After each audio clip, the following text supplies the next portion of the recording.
सुना है कि झबरूलाल एक गांव की सबसे गरीब गली में दर्जी का काम करता था। इतना कमा पाता था कि मुश्किल से रोजी रोटी का काम चल जाए, बच्चे पल जाए। मगर एक व्यसन था उसे कि हर रविवार को 1 रुपया जरूर 7 दिन में बचा ले और लॉटरी का टिकट खरीद ले। ऐसा 12 साल तक करता रहा। ना कभी लॉटरी मिली, ना उसने सोचा कि मिलेगी। बस यह एक आदत हो गई थी कि हर रविवार को जाओ, एक टिकट खरीद लाओ। लेकिन एक रात 8-9 बजे जब वह अपने काम में व्यस्त था, काट रहा था कपड़े की, दरवाजे पर एक कार आकर रुकी। उस गली में तो कार कभी आई ही नहीं थी, और इतनी बड़ी गाड़ी। कोई उतरा। 2 बड़े सम्मानित व्यक्तियों ने दरवाजे पर दस्तक दी। नसरुद्दीन ने दरवाजा खोला। उन्होंने पीठ ठोकी, शाबाश नसरुद्दीन, और कहा कि तुम सौभाग्यशाली हो, तुम्हें लॉटरी मिल गई, 10 लाख रुपए की। नसरुद्दीन झबरूलाल तो होश ही खो बैठा।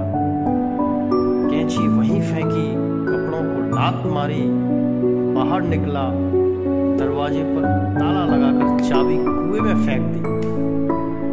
साल भर उस गांव में ऐसी कोई वेश्या न थी जो उस झबरूलाल के भवन में न आई हो। ऐसी कोई शराब न थी जो उसने न पी हो। ऐसा कोई दुष्कर्म नहीं था जो उसने न किया हो। साल भर में 10 लाख रुपए उसने बर्बाद कर दिए, और साथ ही जिसका उसे कभी ख्याल ही नहीं था, जो जिंदगी से उसे साथ में मिला हुआ था, उसका स्वास्थ्य, अपनी सेहत, वह भी बर्बाद कर दी। क्योंकि रात सोने का मौका ही न मिले, रात भर नाच गाना, शराब। साल भर बाद जब पैसा हाथ में न रहा, तब उसे ख्याल आया कि मैं भी कैसे नरक में जी रहा था। वापस लौटा, कुएं में उतरकर अपनी चाबी खोजी। चाबी मिल गई, दरवाजा खोला, दुकान फिर शुरू कर दी।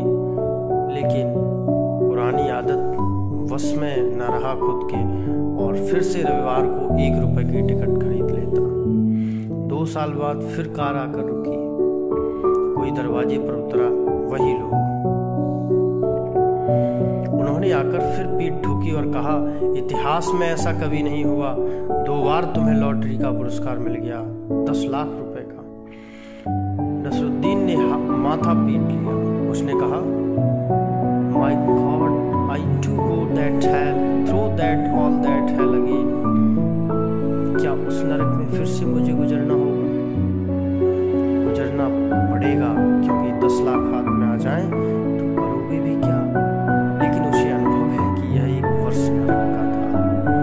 धन स्वर्ग तो नहीं लाता, नरक के सब द्वार खोल देता है। जिनमें जरा भी उत्सुकता है, वे नरक के द्वार में प्रविष्ट हो जाते हैं।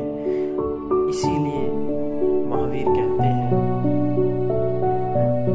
जो परम जीवन को जानना है तो अपनी ऊर्जा को खींच लेना होगा व्यर्थ की वासनाओं से।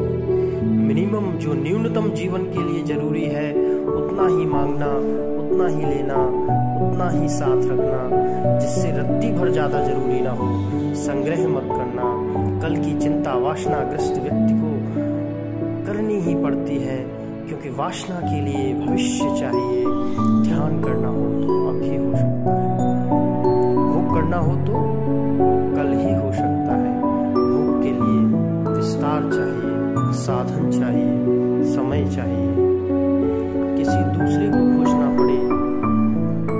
भोग अकेले नहीं हो सकता, ध्यान तो अकेले हो सकता है। लेकिन बड़ी अद्भुत दुनिया है। लोग कहते हैं ध्यान कल कर लेंगे, भविष्य में ही हो सकता है। जिसे जीवन का परम सत्य जानना है, उसका कहना है कि समय की खोज ही वासना के कारण हुई। वासना ही समय का फैलाव है। यह जो इतना भविष्य दिखलाई पड़ता है, यह हमारी वासना का फैलाव है, क्योंकि हमें इतने में पूरा होता नहीं दिखाई पड़ता। और कुछ लोग कहते हैं और ठीक ही है। मनोवैज्ञानिकों का कहना है कि पुनर्जन्म का सिद्धांत प्रेमियों ने खोजा होगा, क्योंकि उनके लिए जीवन छोटा मालूम पड़ता है और वासना बड़ी मालूम पड़ती है।